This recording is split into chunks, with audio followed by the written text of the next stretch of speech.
Hello students, welcome back to our shorthand class. In our previous session, we learned about the basic consonants and how to practice and memorize them. Today, we will continue our journey towards becoming proficient writers by learning how to join strokes in writing. Today, we will be learning about the rules of joining of strokes in English shorthand. Let's start. Rules of joining of strokes. Rule number 1. When joining one stroke with another stroke, each stroke should be of the same size as shown in the following diagram.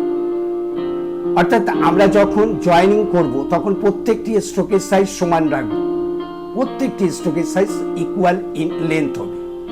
যেমন এই ডায়াগ্রামটা খেয়াল করো, PDLT, তাহলে P যতটা size করব D কে ততটাই size করব, এল কে ঠিক ততটাই সাইজ করব, টি কে ততটাই সাইজ করব।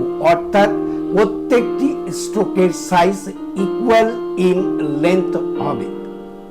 Rule number 2. Write continuously without lifting the pen or pencil as shown in the following diagram.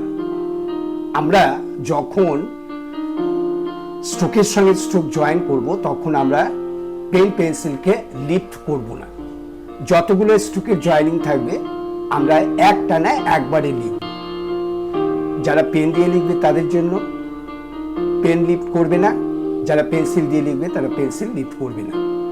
এই যে ডায়াগ্রামটায় দেখো, এখানে PDLT এই চারটি স্ট্রোকের জয়েনিং হচ্ছে। তো স্টার্টিং পয়েন্ট P শুরু করে আমি যতক্ষণ না টি এর এন্ডে আসছি এর মাঝখানে কোথাও আমি পেন্সিলকে লিফট করাতে পারবো না বা পেনকে লিফট করাতে পারবো না। এটা হচ্ছে শর্টহ্যান্ডের জয়েনিং এর একটা প্রধান নিয়ম। Rule number 3. If the same straight stroke appears consecutively, the first stroke should be written double the same size of the normal stroke as shown in the following diagram. অর্থাৎ আমরা যখন সেম স্ট্রোকের সঙ্গে same stroke join করব তখন আমরা first যে straight স্ট্রোকটি হবে তাকে জাস্ট নর্মাল সাইজ থেকে ডাবল করে দেব। যেমন এখানে দেখো টি নর্মাল সাইজ, এবার টি আমি যখন সেম স্ট্রেট স্ট্রোকে একসঙ্গে লিখতে চাইছি তখন ফার্স্ট যে টিটা হয়েছে সেটাকে ডাবল করে দিয়েছি, তাহলে কি হবে, উপরে একটা টি হবে, নিচে একটা টি হবে। সেম হইতে দেখো পিটাকে ডাবল করে দিয়েছি, উপরে একটা পি, নিচে একটা পি, জে উপরে একটা জে, নিচে একটা জে। আমরা এইভাবে সেম স্ট্রেট স্ট্রোকের সঙ্গে সেম স্ট্রেট স্ট্রোক জয়েন করলে তখন আমরা কি করব, ফার্স্ট যে স্ট্রেট স্ট্রোকটি হবে তাকে আমরা জাস্ট ডাবল করে দেব, নর্মাল সাইজটা ডাবল হয়ে যাবে। Rule number 4. If the same card stroke occurs consecutively, it should be written 2 times as shown in the following diagram. দেখো এন ইন্ডিভিজুয়ালি যখন আমি লিখেছি এন, আবার যখন দুটো এনকে আমি জয়েন করি অর্থাৎ দুটো কার্ভ স্ট্রোককে যখন আমি জয়েন করে লিখছি তখন দেখো এন দুবারই আমাকে লিখতে হয়েছে। এন ফের এন ফের এম লিখে ফের আবার এম লিখেছি, এল লিখে ফের এন লিখেছি। অর্থাৎ আমরা যখন দুটো কার্ভ স্ট্রোকের জয়েনিং করব সেম কার্ভ স্ট্রোক তখন আমি জাস্ট 2 টাইমস লিখব। এবার আসছি final rule. When joining strokes together, the beginning of the second stroke should be written at the end of the first stroke in joining trend of writing of strokes is a very important. If you wrongly write any stroke, your outline will be spoiled. অর্থাৎ আমরা যখন joining করব তখন আমাদের trend of writing এর উপর ভীষণভাবে গুরুত্ব দিতে হবে। তার কারণ হচ্ছে আমাদের ট্রেন্ড অফ রাইটিং জয়েনিং এর কোথাও কোনো একটা স্ট্রোককে আমরা ভুল লিখলাম তাহলে আমাদের পুরো আউটলাইনটাই খারাপ হয়ে যাবে। যেমন এখানে দেখো ডায়াগ্রামে PDLT, তাহলে পি যতটা মানে পি 1 ডি 2 এল 3 টি 4, তাহলে 1 শেষ হয়ে 2 শুরু, 2 শেষ হয়ে 3 শুরু, 3 শেষ হয়ে 4 শুরু। যদি আরও থাকতো আমরা ঠিক এইভাবেই আমরা জয়েন করে যেতাম। এই জয়েন করার সময় কিন্তু দেখো আমি ট্রেন্ড অফ রাইটিং যেভাবে লেখা হয় সেইভাবেই আমি লিখেছি।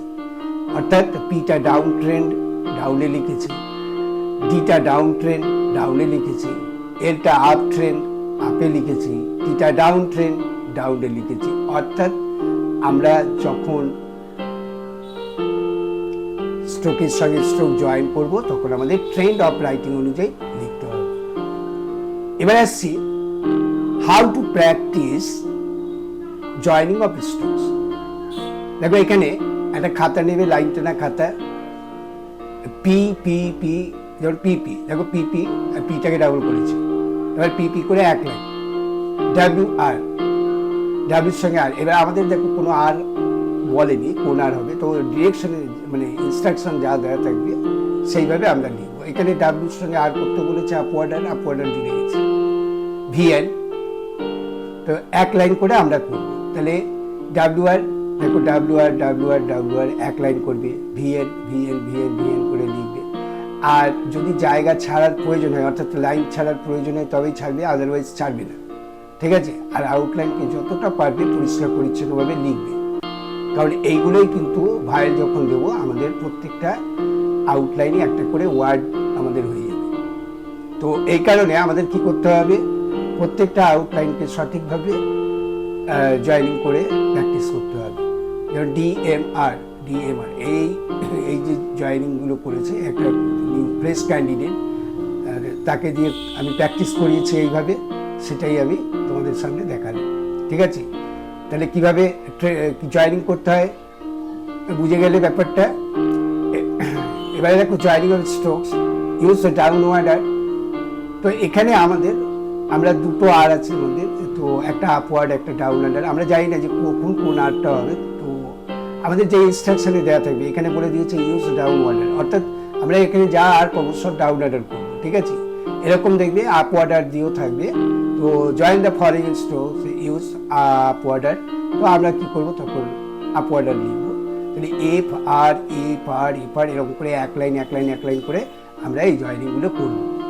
এক লাইন করে করার কেন বলছি, আমাদের তিনটি জিনিস একসঙ্গে হবে, হাতের লেখা পরিষ্কার হবে, স্ট্রোক মেমোরাইজ হবে, প্লাস স্পিডটা বাড়বে, ঠিক আছে। জয়েনিং স্ট্রোক উইদাউট আর, এখানে কোনো আর এর ব্যাপার নেই, এখানে কোনো আর নেই, এখানে যা স্ট্রোক পাবে জাস্ট জয়েনিং করে যাবে, ঠিক আছে। আর তোমাদের একটা কথা বলি, যেমন এখানে দেখবে S H, S H, S H means হচ্ছে তালিবস্য, বাংলায় আমাদের সাউন্ড হয় তালিবস্য। তাহলে আমরা এস এইচ যখনই থাকবে, এস আর এইচ ইন্ডিভিজুয়াল লিখবো না, এস লিখলাম আর এইচ লিখলাম এরকম নয়। এস এইচ মানে ইস স্ট্রোকটাকে লিখতে বলছে, এস এইচ মানে ইস স্ট্রোক, আর ইস মানে তালিবস্যর সাউন্ড। অর্থাৎ আমি যদি বলি C, S H E C, তখন আমাকে এস এইচ মানে ইসটাকে লিখতে হবে। আবার যদি বলি C, S double E C, তখন আমাকে স্ট্রোক এস লিখতে হবে। স্ট্রোক এস সমান সমান হচ্ছে দন্তের স, এস এইচ মানে তালিবস্য, এটা মাথায় রাখবে, হ্যাঁ, ভুল করবে না। এস আর এইচ, এবার এস আর এইচ এলো বলে এইচটাকে লিখলে তা নয়, ঠিক আছে। যেমন এখানে দেখো চে আছে, সি এইচ, চে লিখে এইচ এরকম করবে না। তো আমরা কি করব, চে সি এইচ, তখন কি করব আমরা এই সিএইচ এর জন্য শুধু চে স্ট্রোকটিকে লিখব। অর্থাৎ দেখো এখানে বি এন সিএইচ মানে বি এন চে, তাহলে বি এন চে জয়েনিং করলাম। আর এগুলো সব এক লাইন করে করবে, ঠিক আছে। ওকে, থ্যাংক ইউ, জয় হিন্দ, জয় বীরা ভারত।